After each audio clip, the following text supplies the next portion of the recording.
Doha, Qatar. She should have been thrilled.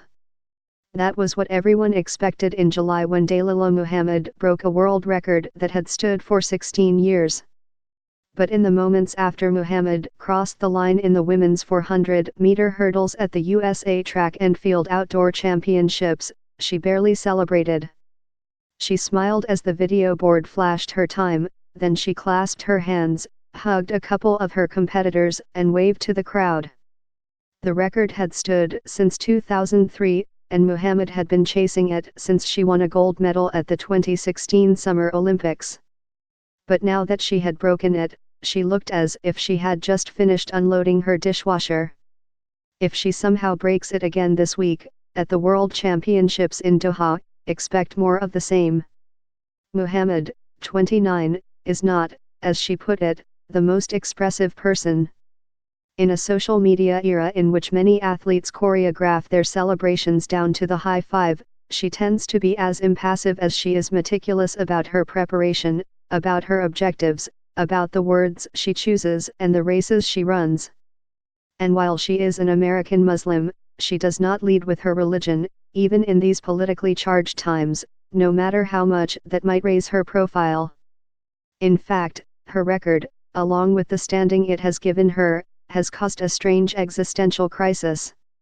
I thought I'd feel this great sense of accomplishment and this great sense of, oh my God, this is so amazing, she said of the record a few days before she left her home in the Los Angeles area for Doha. But in reality, it's kind of like, what's next? But more so on the negative side, what am I going to find to push me now? In short, she is searching for her purpose. Who am I going to be 20 years from now, she said. What's going to be my story? What's something that I stood for? In at least one way, Muhammad has found that she already stands for something larger simply by being herself, one of the more notable American Muslims on the global athletic stage. She neither broadcasts her beliefs nor hides them. She does not wear a hijab, for example. I just never have, she said, but she also began to understand her unique position after the Olympics. People were asking about her religion and her politics and President Trump far more than they were asking her peers. To be honest, I don't always know the answers, she said, adding, I think more than anything, I used it to double back on my faith. Muhammad grew up in Queens, where her parents still live in her childhood home. Her father, Askia, is an imam and a chaplain for Islamic affairs at the New York City Department of Correction. Her mother, Nadira, works as a child protective specialist. She has an older brother, Hassan, who is a sergeant in the army, and an older sister, Jamila, who is a teacher and gave track a half-hearted shot when she was young. I think she maybe went to one practice and quit, Dalilah Muhammad said with a laugh. She, on other hand, stuck with it, running with friends for a club in her neighborhood. She was not the fastest child at Roy Wilkins Park. At age 7, she entered her first race, a 300-meter run at a track in the Bronx. She lost.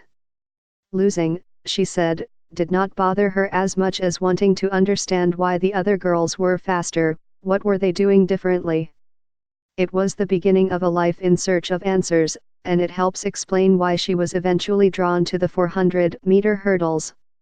Here, she said, was an event that combined speed, stamina, and skill.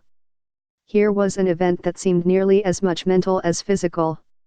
It wasn't just all-out speed where whoever's fastest was going to win, she said. I know 100-meter runners would probably disagree, but at some point there is a natural ability that comes with being a 100-meter runner, either you have it or you don't. And I don't think the hurdles are like that. Still, Muhammad's track education took time. At the University of Southern California, she was an All-American but never won a national title. She graduated in 2012 with a business degree, then placed 20th at the Olympic trials.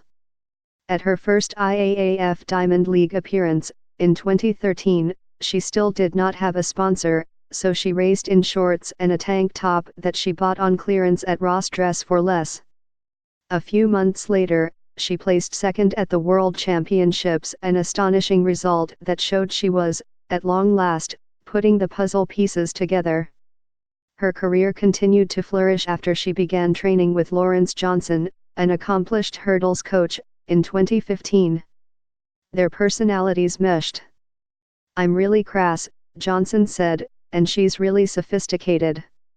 Muhammad, Johnson said, brought a lunch pail approach to the track that did not waver after her win at the Olympics.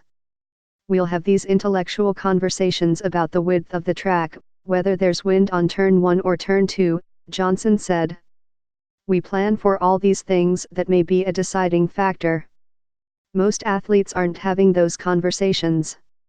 At the same time, Muhammad has discovered that the view from the very top is different.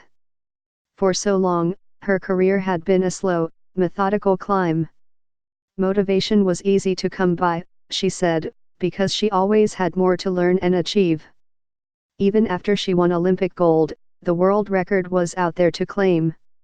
True to form, Johnson nitpicked Muhammad's technique after she broke the world record in a time of 52.20 seconds this summer. "She was slow out of the blocks," he noted, "and chopped her steps before the 8th hurdle. There was room for improvement." Muhammad said she knew Johnson was guarding against complacency. But she also thought it was funny. "You run a world record," she said, "and then you talk about all these things that went wrong." There was a letdown, too, when she and Johnson went to Zurich for the Diamond League final in August. Johnson recalled how Muhammad confided in him as she made her way to the track. "I'm going to say something you don't want to hear," she told him. "I don't feel anything. I'm not nervous. I'm not anxious. I just don't feel anything." Johnson understood that she was drained, he said. He was tired, too.